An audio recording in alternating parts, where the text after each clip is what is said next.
Bismillah ar-Rahman ar-Rahim. Let's begin. This will be the third class of our programming. So today we are going to talk about conditional loops. If you wanted to loop something on the basis of condition, try on Babar.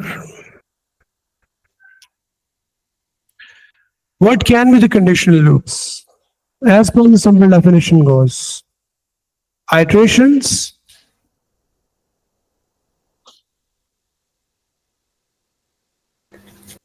depends on a condition. So that's the very first thing. Second thing that can be when number of iterations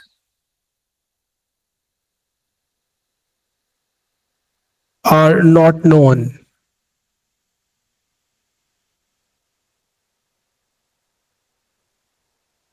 For example, if on a supermarket, you know that you will going to check out 40 items. It's mean that you know your number of iterations. But then at a supermarket, the point of sale terminal person, or maybe you as a customer, does not know how many items are being checked out. So conditional loops, iterations depends on a condition, or when number of iterations are not known. What is known? When number of iterations are not known.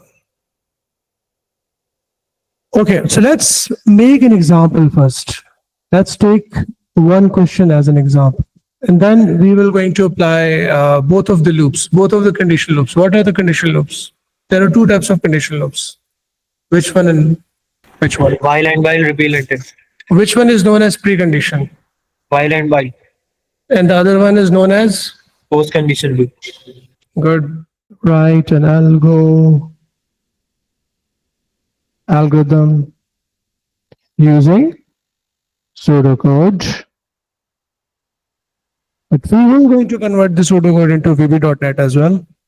Pseudocode to input a series of numbers, a series of numbers, a number minus 1 will terminate the input.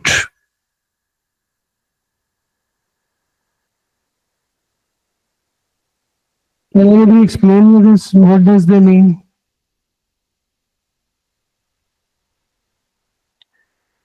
Count, बल्कि calculate, and output the total.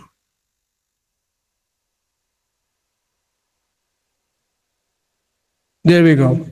We will keep inputting the values, the numbers, until or while a number minus 1 is not entered. Okay, so let's write down the question. The very first thing that you should know, that in this question you don't have a fixed number. They haven't mentioned any fixed value, 40, 50, 100,000, 10,000, 25. So you people have no idea how many times you will going to input. The input depends on a condition. Okay, so let's try to put that condition into a loop.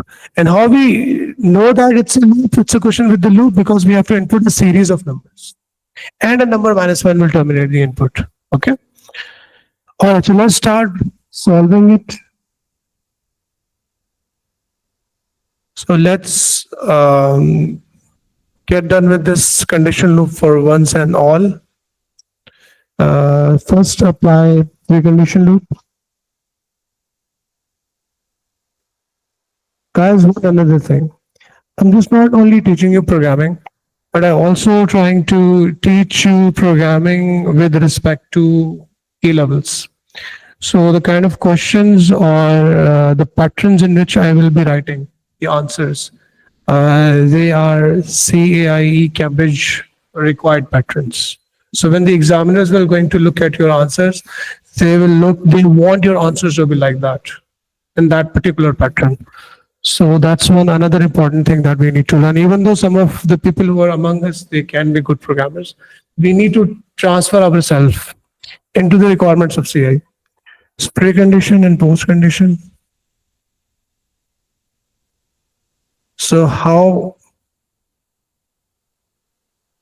to make a program of conditional iteration using pre and post condition. So what was the condition? I'm going to leave a couple of lines for declaration and initialization like as always. But this is a strategy that you will be using when you will be writing the programs as well. And then I will going to input a number. I can pick value as anything. Should I input with prompt? I think I should input with prompt because it's a good habit. So let's output a message first. Ask the user to enter a number and then input num. Guys, this is known as input with prompt. You're taking a value input with displaying a message. It's a user-friendly program. Your program is user-friendly. After that, we started a loop. It's a precondition. So in precondition, this will going to be a habit of ours that if we are using a precondition loop for a conditional iterations, we will going to input twice. So while the value num, which the user have just input, check it and keep inputting until while num is not is equal to -1. So this is the condition while num is not equals to this symbol means everybody knows about this symbol people. This means not equals to. If you wanted to make notes of yours, you can make it notes. Some write down somewhere, in the corner of your booklet. This means not equals to. Okay, so this is a good habit. If you come across with any new concept, just write it down in your copy. So this means not equals to. All right. I might be needing this place, so I'm just, rubbing it off. You people must keep it. While num is not equal to -1, and we need to do what? We need to do total. Input, calculate, and output total. So how the totaling is done? It's a very small concept. I will also going to talk about this totaling concept in detail. Right now, I'm just going to write it down here. Total assigned to total plus num. Do we need to do anything else? No. Let's input again with the prompt. Output, enter a num, and then input again, input num, and then end while with the correct indentation. And last but not the least, output. Output what? Output total. Okay. Class, when you will be using a precondition loop for conditional iterations, you have to input twice. One just before end while and one just before while and one just before end while. So that's the rule. That is a pattern that Cambridge required from you. If you're using precondition loop for conditional iterations, you have to do input twice, just once before while and one time before end while. Solid? Okay, let's talk about the initialization. Whenever we use this total thing, which I will going to talk about detail in detail later as well. You have to initialize this as well at the top. So let's initialize this variable total with 0. And just for the sake, because we have some space left, let's do the declaration thing as well. In pseudocode, declaration is not required if it's not an array. Declare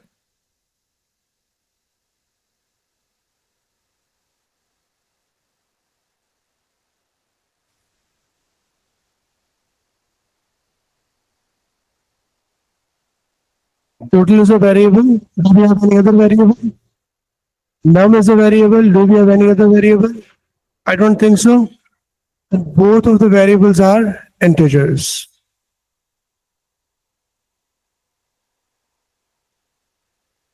Okay, Nahil, have a seat. So our program is completed now. People, we need to make the same program using post conditional. Okay, let's do this. If you people know this already, try to solve it all by yourself using a pencil maybe, so you can correct it later on. Because we're making the same program. In post conditional loop, we also have to declare the variable. So let's do that. Declare. The name of the variables are total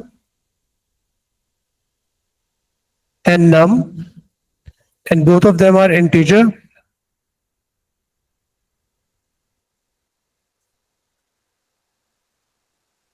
Then let's initialize total. Why I'm doing this already? Because we have done this program already once. This part of it. That's why we know about what are the variables that we are going to use. The common practice is when you start writing the program, start using the logic first and keep empty lines available for the variables, which you can do later on.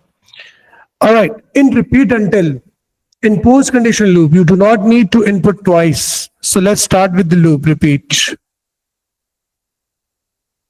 In post condition, condition is applied later on, last, at the last. So I'm going to do input with prompt, output.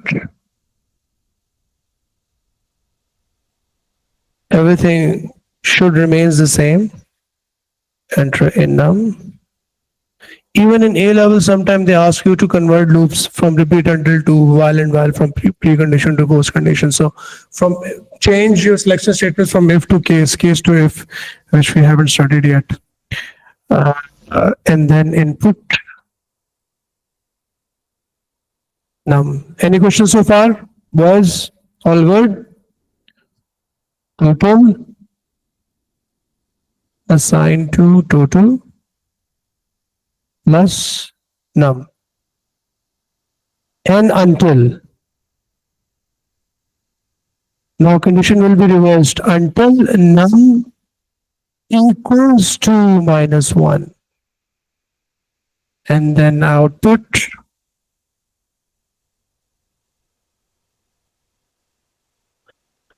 which loop do you feel like is more efficient?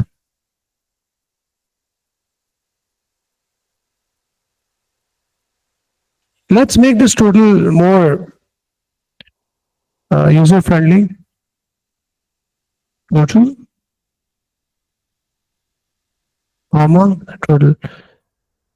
Okay, class, which loop is more efficient in this scenario? Sir, I think so. Post conditions. What do you think, Abed? Precondition loop is more efficient? How?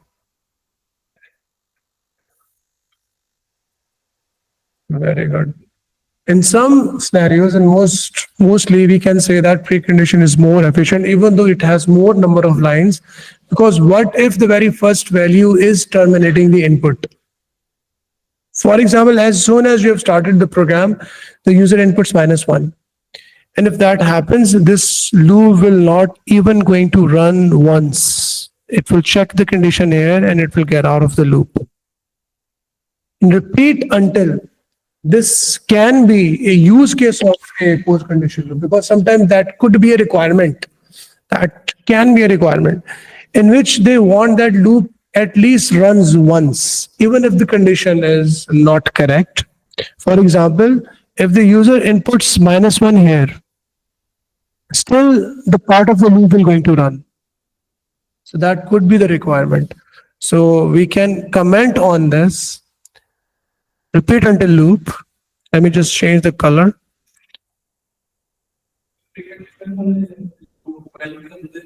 Mhm. Yeah. Because beta in repeat until in precondition loop, this input will going to run only once, just before while. This loop will run, this input will going to run once.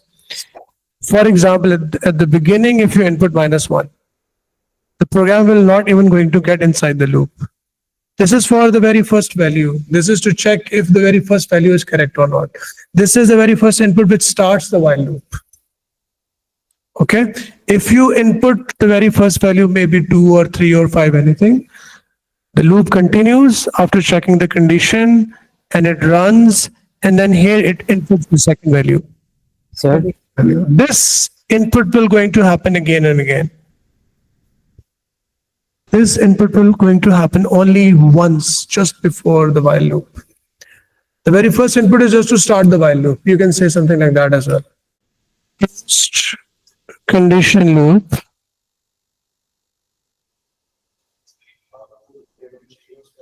runs at least once.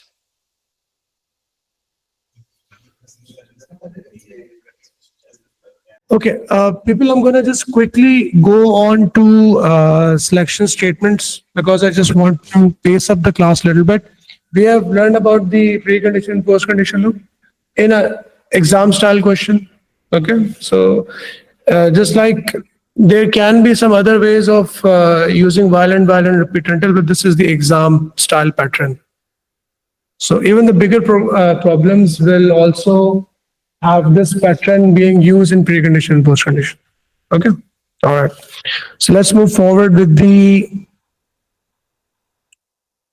next thing. This is known as selection statements.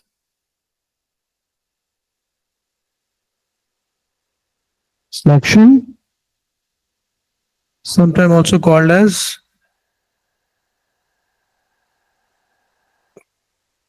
conditional, but iterations. Sorry, my bad. Action conditional statements. We have done with the iterations. So people, we have two type of selection or conditional statement. The very first one is known as it is preferred for selection.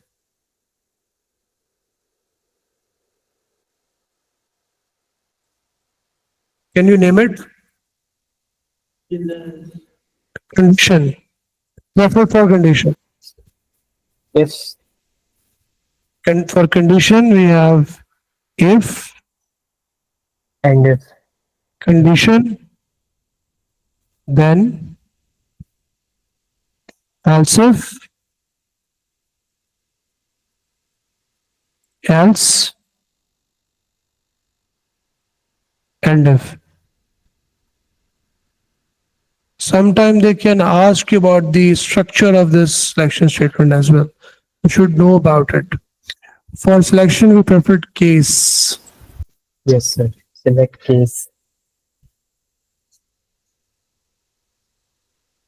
Condition or the input of case, case 1, case 2,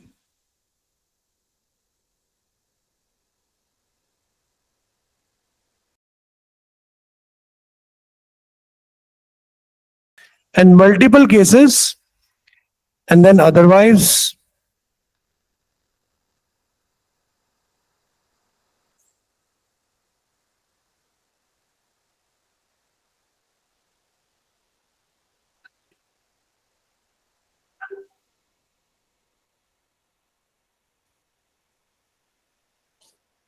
In n case.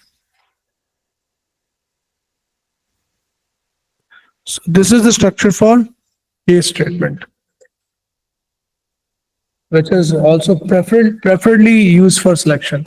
So both of the conditions can be changed for one and another. So I'll immediately move to some sort of a question which will going to help you out understand both of these statements for one and another. So we can write down a question in which a very basic one, a very simple one, which can actually bore you to death, but it's important. Let's write a question. Write an algo using pseudocode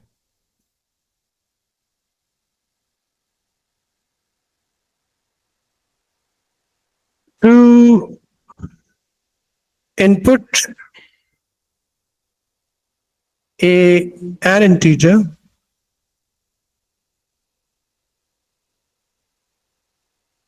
as a choice.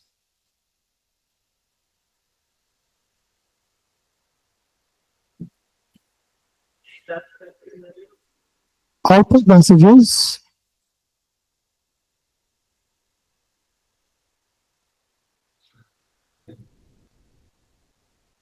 as mentioned below.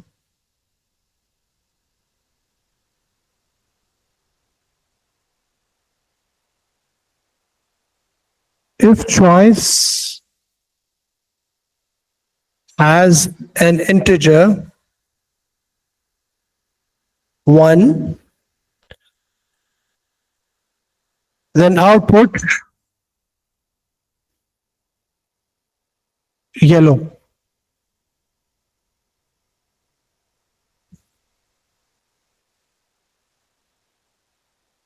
If choice has value 2, then print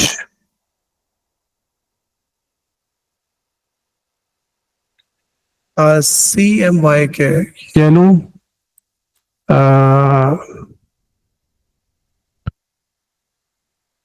magenta.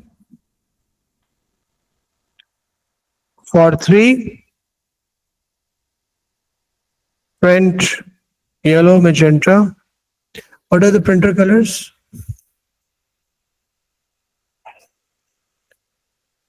Cyan, else, print black. So this small programs has this requirement that if the user prints 1, the message should be yellow. If the user prints 2, the message should be magenta. If the user inputs the value 3, the message should be cyan. And if none of the values are input, like for it could be 4, 5, 6, 7, anything else, it should print black. Pretty simple, very easy, but we just wanted to know how the structure of if and selection statement case works. That's it. You got the question. Okay. So we're going to take one input and then we'll display the message accordingly. So let's try to make both of the programs as quickly as possible. All right. So if we will be using case,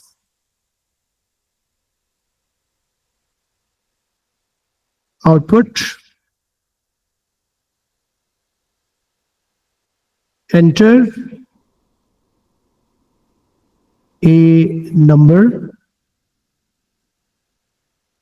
This is our message. Input num. Case num of.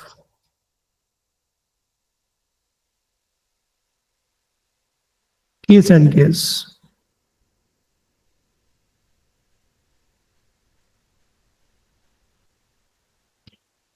सही है? Case 1, if inside num there is a value 1, then print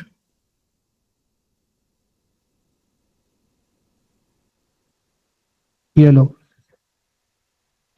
Case 2, if there is a value 2 inside the variable num, print, what was it for 2? Cyan or magenta?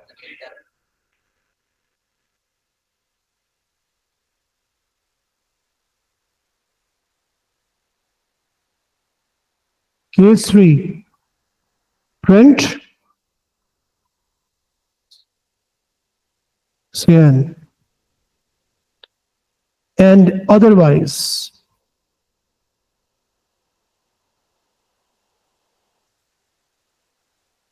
output, sorry, I'm writing print, I'm going to write down print. Okay, people, listen, I've made one small, tiny technical mistake. If you people have noticed, I have used the word print here. But you can use print, you can use display, you can use write, you can use output. But it's been highly advised that if you're using the word print, then use print throughout your question. So, because I have written print here everywhere, I should also write down print here as well.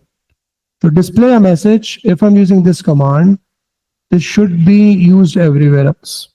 So print. Otherwise, print.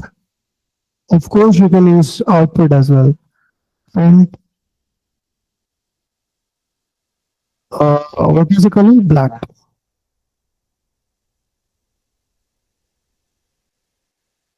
And end case.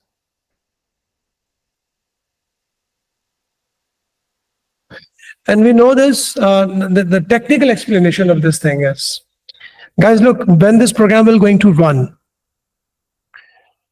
we already know this, but just for the sake of, demonstration, when this program will going to run, I just want you people to think like programmers, okay? This message will going to pop up on the screen. I've just made a small screen. Enter a number.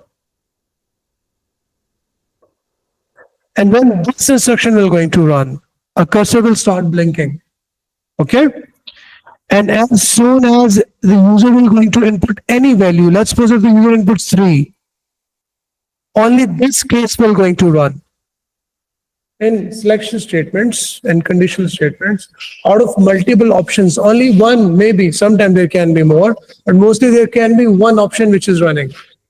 Out of these all options, can you people understand that? Out of all these options, only one option will going to run. This question can be asked in the Cambridge as well. By looking at this program, if the user inputs a value, tell me how many instructions will execute after the line number 2. Let's suppose if I even give it the line numbers, something like this, the question can be like this. After the line number 2, how many lines will going to run? Or after the line number 3,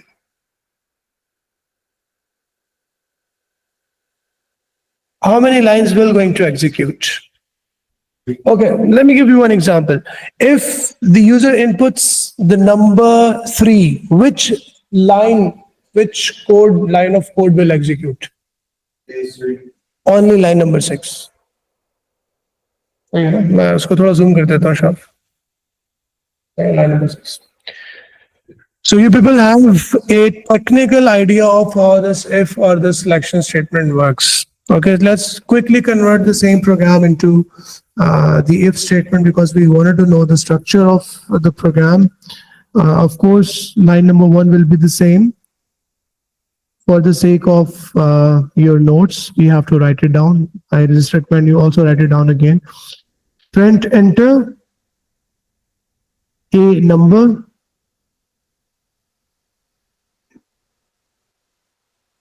input num. If num equals to 1, then if inside the variable num is 1, then print yellow.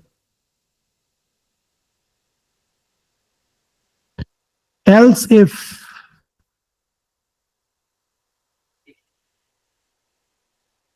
num equals to true, then Usman, then print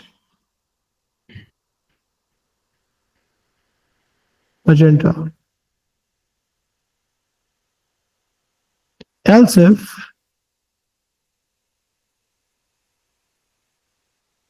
num equals to 3, then we'll print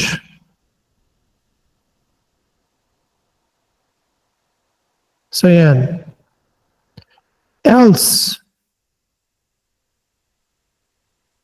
print black and then end if.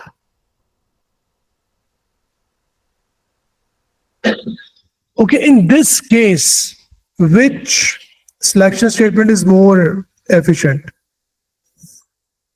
Case is more efficient. So when you have multiple options to choose from, when there is selection taking place, case is more suitable. But when there are conditions, when there are bitwise operators, which we will going to take about later on, and or not, if you have lengthy conditional statements, if is more suitable.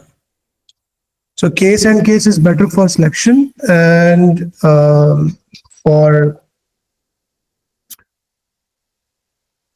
condition, if and if is better. So now we know both of the structures, both of the architectures of these selection statements. How to write it down even in a form of pseudocode as well. This is important. How to mention your indentation. अगर case में किसी ने 8 black print होगा नहीं ना anything which is other than 1 2 3 we're going to make print black else part will run na? The black part will run otherwise part. Listen to me very carefully. Nail, you have invoked a very important question. The question is that if and case, it can never loop a statement. It should not. Itself. If and case, it always brings a control down. Later on, when we will be making flowcharts, you cannot make something go up and run again using if or case. Who do that? Loops do that. Loops run the statements again and again. You can run some instruction for multiple amount of times. Even if you want to run twice, thrice loop, if and case cannot do that. These are selection statements. These are not iterations. Okay, so class, this is the case if statement. Right now, we will going to code it on computer and check if it's work or not. VB.NET is the programming language that we are using right now. Some of us might be using Java and some can use Python, but right now VB.NET is important because it's near this language which I'm using right now here. It's the pseudocodes. So first we need to relate these two things, the VB.NET and the pseudocodes. Once you will be really good in this, if you are AS students, if you are just new learning the concept of programming language, start with VB.NET. Once your concepts will be at like, bit amateur level, then you can move on to any programming language you feel like you're comfortable with. Okay. I recommend moving to Java or Python. All right. So let's start with the VB.NET. So this is the place where we will going to code. Okay, this is ground level 0. Let's declare. I'm going to run this code before. Abad, this is the very first question I'm doing. The previous one. Okay. Dim total num as integers. Total is initialized with 0. I'm converting this code line by line, okay, into VB.NET. Then we print a message by doing console.write.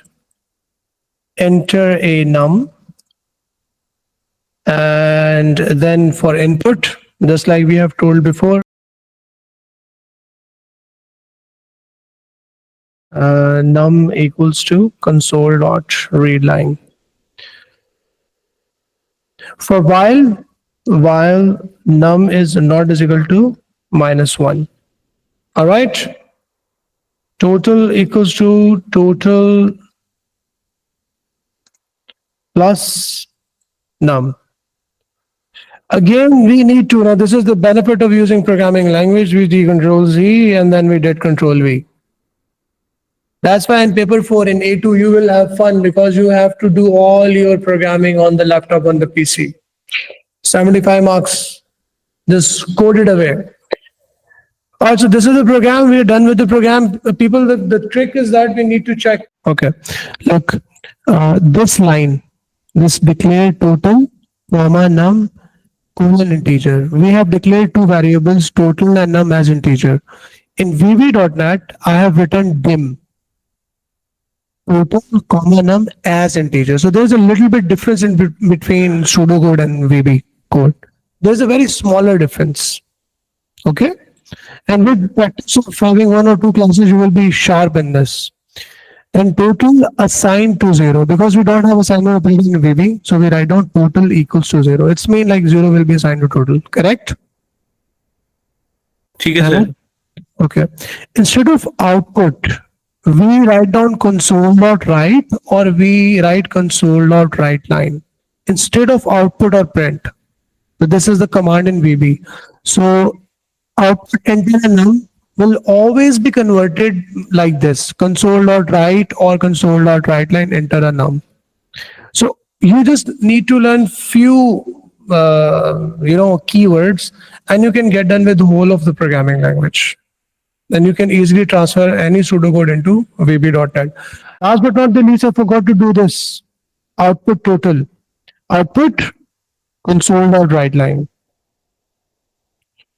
And total in double quotes, total, colon. Instead of comma, we have this symbol and then total. Okay, people have, please, I need your attention here. Quickly, let's have a look. When Ahmed, if you will be able to code, you will become a programmer automatically. This is a very important skill that every programmer needs to learn. Okay, so I'm running the program inside. So, Obed, this input will be done only once, just before while. If I input -1, what will happen? Will this loop going to run or not? Look. What is inside num? -1. Will this loop going to run or not? It will skip because the condition is checked at the beginning. Inside num, it was -1. The total will be shown as 0 on the screen because there was no number input. Let's run the program once again. If I input a number 5, it will first check 5 is not is equal to -1. True. The condition returns true. This loop will keep running until the num is -1. So it will do the total. It will ask me to input the number again, 10. And then it will go up and check. 10 is not is equal to -1. We'll get inside the loop again. So the previous value of total was 5, 5 plus 10. Ahmed, can you see that? I can hover on each variable's position and I can see what is the value inside of that variable. This is how you understand programming. You understand every line of code. To understand programming, you need to understand every line, what that line is doing. I've met programmers who are earning pretty good in industries because I was once a programmer as well once when I was like in industry, and they actually themselves has no idea how their code is running. These are the memes of programmers. Programmers, they say sometimes their program runs and sometimes it does not runs, and they have no idea why it's running and why it's not running. So these are bad programmers because you need to know every single line of code how it works or not.